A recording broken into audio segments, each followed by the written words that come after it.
Rasulillah wa kulli mujahidin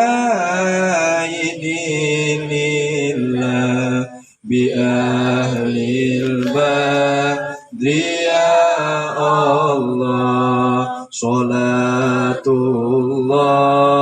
salamullah ala toha wa bil hadi Rasulillah wa kulli mujahidin lillah.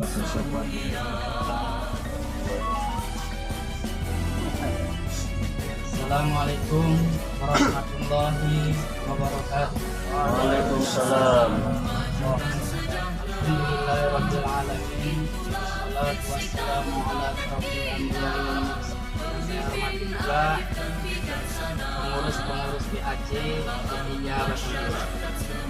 Pertama-tama sekali, marilah kita mengucapkan puji syukur kepada Allah Subhanahu wa taala, di mana pada malam hari ini Allah masih memberikan nikmat besarnya kepada kita, yaitu berupa nikmat iman, Islam, kesehatan beserta kesempatan, sehingga kita dapat berkumpul dalam acara arisan PAC Ketiga Batangbus bersama dengan Santuranti.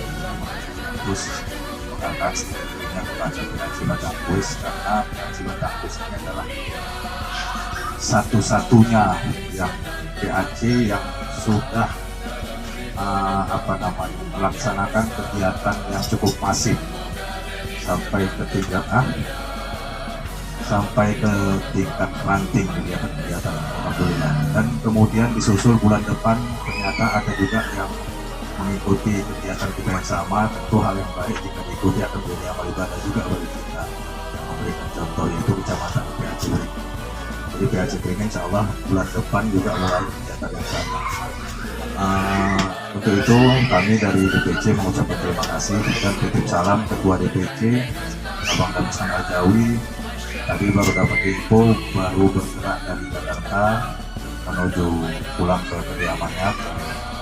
Jadi sedang kemarin mengikuti workshop anggota DPRD P3 Asia Indonesia. Semoga beliau kita doakan bisa selamat hingga tujuan, insyaallah yang sampai bertemu dengan keluarga, dan insyaallah juga akan bertemu dengan kita pada itu. Saya sedikit menguatkan kita di sini. Bagaimana kita ber-P3 itu, yang pertama yang perlu kita luruskan itu adalah niat kita. Niat kita berpartai ini, di mana salah satu prinsipnya adalah prinsip ibadah. Tentu masing-masing kita punya ketertarikan apa kita ber-P3 pada hari ini. Saya kalau dulu saya ceritakan pengalaman. Menurut saya P3 ini adalah satu-satunya partai yang berasaskan Islam, yang tertuang di dalam ADART, tetapi tidak hanya bergelut di politik praktis semata. Bulan puasa yang lalu, saya pernah sampaikan juga sama kawan-kawan, mungkin ada yang hari bulan puasa yang lalu kita ke Sibulangit, termasuk juga sama Bang Alwan. Dan di sana itu kita melaksanakan kegiatan Safari Ramadan. Safari Ramadan DPC P3 dari Serdang di tempat yang minoritas. Bebannya berapa lagi gitu. Tapi hati itu terasa ringan, enak gitu. Kenapa? Mungkin tadi kita rame-rame sholat berjemaah. Jadi ciri keislaman itu nggak boleh ditinggalkan. Alhamdulillah. Jadi buat kawan-kawan yang belum sholat, nanti sholat pulang dari sini. Setuju nggak? Karena waktunya sampai jam 12 katanya ya. Lewat jam 12 sudah masuk dini hari itu. Jangan lagi sholat di atas jam 12. Kita sholat apa namanya itu ya kan? Kedua, mari bersolawat. Allahumma sholli ala Sayyidina Muhammad wa ala ali Sayyidina Muhammad. Luar biasa, tadi ada budaya solawat ya. Saya mohon itu jadi ciri khas kita. Jadi dimana pengumpul, solawat dulu. Hadirkan ruhnya Rasulullah dalam setiap acara kita. Karena apapun Bapak Ibu, memang politik itu ajaran agama. Setuju? Setuju Pak? Siapa yang yakin politik ajaran agama? Mana nih Pak? Sebagian nih. Coba pertanyaan saya, siapa yang yakin politik itu ajaran agama Islam? Angkat tangannya. Saya. Yakin Bu? Ibu nggak yakin? Nah, bentar lagi Ustadz akan menjelaskan ya, mengapa orang Islam itu harus berpolitik ya. Kenapa orang Islam itu harus mengenal politik? Karena dalam Islam itu banyak Bu ajarannya, nggak hanya ibadah, nggak hanya muamalat, tapi nggak hanya fikih usroh, fikih keluarga, tapi ada juga kan tentang politik siasah, politik Islam gitu. Nanti akan dijelaskan oleh Ustadz tentang keaswajaan, karena keaswajaan itu sangat identik dengan P3. Apa itu aswaja? Ahli sunnah wal jemaah. Apa ciri-cirinya? Nanti akan dijelaskan oleh Ustadz. Karena P3 ini dilahirkan, kalau kita baca sejarahnya, adalah warisan ulama. Ulama apa? Ulama NU. Ulama mana lagi? Ulama Perti, Persatuan Tarbiyah. Ulama mana lagi? Ulama Masumi, Ulama Persis. Ada 4 organisasi besar dulu Bu, di tahun 70-an yang bersatu, bergabung, akhirnya mendirikan P3, Partai Persatuan Pembah. Bahkan Ka'bahnya juga hasil dari sholat istikharah. Siapa? Kiai Haji Bisri Samsuri. Nanti coba cek Bu di Google sejarahnya. Coba cek hidupnya, bagaimana hidup Kiai Haji Bisri Samsuri itu Bu. Bisri Samsuri. Luar biasa Bu. Orang besar yang dipercaya oleh masyarakat, punya ruh keulamaan yang luar biasa. Dia yang membuat lambang Ka'bah ini. Maka hati-hati kalau udah masuk P3 Bu. Yang bapak-bapak jangan lagi main truk. Jangan lagi main truk. Ibu-ibu jangan lagi menggosip. Ceritanya dakwah politik aja. Ayo pilih, coblos P3, Ka'bah. Lambang Ka'bah, lambang Ka'bah, lambang Ka'bah. Kenapa? An-nazru ilal Ka'bah ibadah. Melihat Ka'bah aja ibadah. Siapa yang bilang? Rasulullah Shallallahu Alaihi Wasallam. Ada 5 katanya. Nanti Ustadz akan bahas lah. Saya bukan Ustadz ya, tapi setidaknya nilai-nilai dari semua hadis itu kita amalkan. Memandang saja ibadah. Konon lagi kita mengajak orang untuk memenangkan lambang Ka'bah. Jadi itu secara apa namanya? Secara gamblang memahami P3 ini. Kemudian Bapak Ibu, memang benar ya, agenda kita hari ini adalah merapikan struktur. Belum pernah dalam sejarah Partai P3 di masa lalu ada kegiatan yang terstruktur dan rapi seperti ini. Dari mulai tingkat ranting, PAC, sampai DPC. Alhamdulillah, hari ini ranting-ranting kita di seluruh kecamatan sudah mulai rapi. Tepuk tangan dulu Pak.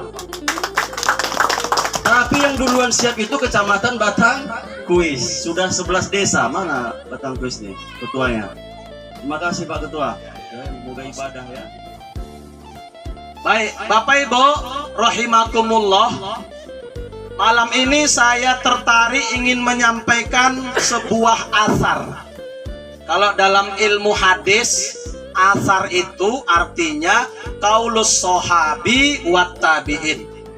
Perkataan para sahabat dan tabi'in itu disebut asar. Kalau perkataan Nabi itu disebut hadis. Disebut juga sunnah, disebut juga dengan khobar. Mau sunnah, mau hadis, mau khobar, manapun jadi. Tapi kalau perkataan sahabat disebut asar.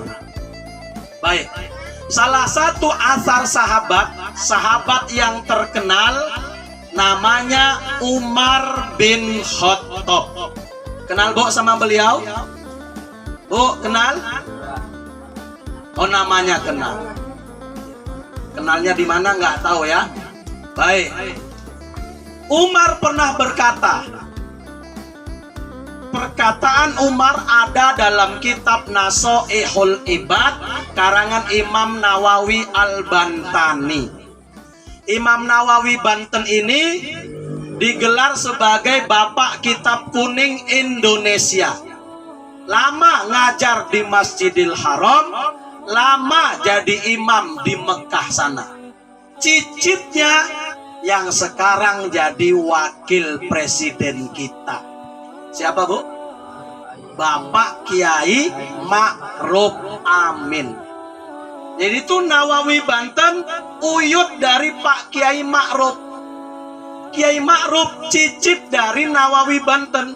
Mulai dari uyut sampai kakek, bapak, anak, cucu, cicit semuanya kiai. Luar biasa. Baik, di dalam kitab Nasoihul Ibad karangan Nawawi Banten ada di sana perkataan Umar bin Khattab. Perkataannya singkat tapi padat. Apa kata Umar? Izzud dunya bil mal wa izzul akhirah bisolihil a'mal. Singkat tapi padat. Saya ulang. Izzud dunya bil mal. Kemuliaan dunia bisa kita dapatkan bil mal, dengan harta. Wa izzul akhirah bisolihil a'mal. Sedangkan mulia akhirat bisa kita dapatkan dengan amal. Jelas ya? Jelas Bapak Ibu? Oh, enggak jelas? Saya ulang. Kemuliaan dunia, kehormatan dunia bisa kita dapat, syaratnya mesti punya harta. Dalam terjemah bebasnya, kalau Bapak Ibu ingin dihormati orang, ingin dimuliakan orang di dunia ini, syaratnya harus jadi orang kaya. Memang itu rumus dunia. Setuju? Makanya Islam nyuruh kita harus kaya. Harus kaya. Gak boleh ada orang Islam yang miskin, apalagi fakir. Karena kata Nabi, kadal pakro ayakuna kupron. Orang fakir itu bisa jadi kafir. Orang fakir bisa jadi kafir. Maka umat Islam harus kaya. Walaupun harus melalui partai politik. Kalau memang itu jalan untuk Bapak Ibu kaya, silakan. Cuman pesan saya, kaya bersama-sama. Cocok Pak Alwan? Jangan kaya sendiri-sendiri.